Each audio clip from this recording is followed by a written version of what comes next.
Good morning student. आज मैं आपको पढ़ाऊंगी यूनिवर्सल लॉ ऑफ ग्रेविटेशन। सबसे पहले हम यूनिवर्सल लॉ ऑफ ग्रेविटेशन पढ़ेंगे। जो इसकी डेफिनेशन है उसको फिर हम डेरिवेशन करेंगे कि कैपिटल जी क्या है और इसको समझेंगे। और आपके पास क्वेश्चन आता है कि कैपिटल जी या यूनिवर्सल लॉ ऑफ ग्रेविटेशन की डेरिवेशन कीजिए। तो सबसे पहले लॉ लॉ आपकी बुक में 132 पेज के पॉइंट में है। Every object in the universe attract to the other object with a force. वो कहता है कि आपके इस ब्रह्मांड में जितने भी ऑब्जेक्ट हैं वो दूसरे ऑब्जेक्ट को एक फोर्स से खींचते हैं। जब वो फोर्स से खींचते हैं तो उनके दो ऑब्जेक्टों के बीच में लगने वाला मास उनके फोर्स के प्रोपोर्शनल होता है और उन दो ऑब्जेक्टों की दूरी के इन्वर्सली मतलब 1/d² के बराबर होता है। और इसको ही ग्रेविटेशनल लॉ ऑफ ग्रेविटेशन कहते हैं। आप समझ लीजिए, ब्रह्मांड में दो वस्तुएं आपस में एक फोर्स के साथ जुड़ी हुई है, बंधी हुई है, और वो फोर्स उनके मास के प्रपोर्शन, इसको कहते हैं प्रपोर्शन का साइन। मतलब ये दोनों बढ़ेंगे तो ये भी बढ़ेगा, और इसको बोलते हैं 1/इनवर्स, उल्टा 1d²। d बढ़ेगा तो f घटेगा, f बढ़ेगा तो d घटेगा, इससे उल्टा होता है। तो ये आपका लॉ है।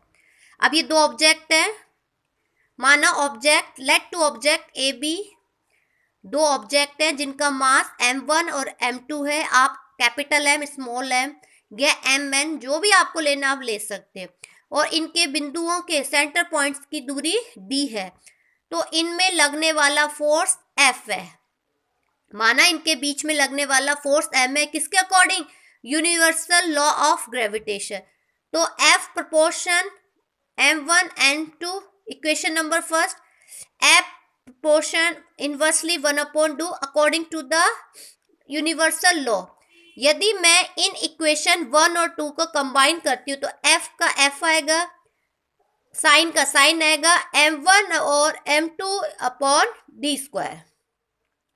कहीं भी फिजिक्स में इनवर्स का साइन, प्रोपोर्शन का साइन हटा दिया जाता है, इससे पूरी इक्वेशन कंप्लीट नहीं होती। जैसे मैं इस साइन को हटाती हूँ तो यहाँ पर एक कांस्टेंट आ जाता है, capital G. This is the constant. कौन सा? Gravitational constant. कौन सा? यूनिवर्सल ग्रेविटेशनल कांस्टेंट कहलाता है।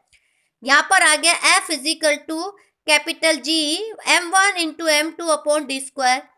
आपसे पूछा जाता है तो फोर्स तो आप यहाँ तक लिखेंगे। यदि आपसे पूछा जाता है कैपिटल जी क्या होता है तो कैपिटल जी जो भी पूछा जाता है उसको LHS में रखकर F into d²/m into m2। आपसे जो भी पूछा जाए आप उसको उस साइड में रखिए, आपको आना चाहिए। Next SI unit. यदि हम कैपिटल जी को मापते हैं तो कैपिटल जी का यूनिट क्या होती है? आपको बताया था यूनिट के लिए सबसे पहले फॉर्मूला आना चाहिए। फॉर्मूला है आपका F into d²/m1 into m2। Force Newton से मापा जाता है, d मीटर स्क्वायर, दूरी किससे? मीटर से, और कितनी है? 2। m1 kg, m2 kg, तो आया newton metre square kg inverse two. Inverse का मतलब ये नीचे से ऊपर आया, या आप लिख सकते हो newton metre square. This is the unit of capital G. Second, capital G constant है, नियतांक है, इसका मान हर समय एक जैसा रहता है। इसकी वैल्यू है 6.67 into 10⁻11 Newton metre square kg-2। इसे आप नहीं बदल सकते, जो है वो वैसे ही रहेगा। तो ये है आपका यूनिवर्सल लॉ। क्या है उसमें? आप सिर्फ लिखेंगे every object in the universe attract with other object with force is proportional to mass and inversely square of distance। और आपसे पूछा जाए कैपिटल जी का डेरिवेशन, तब आप इस डेरिवेशन को फाइंड आउट करेंगे।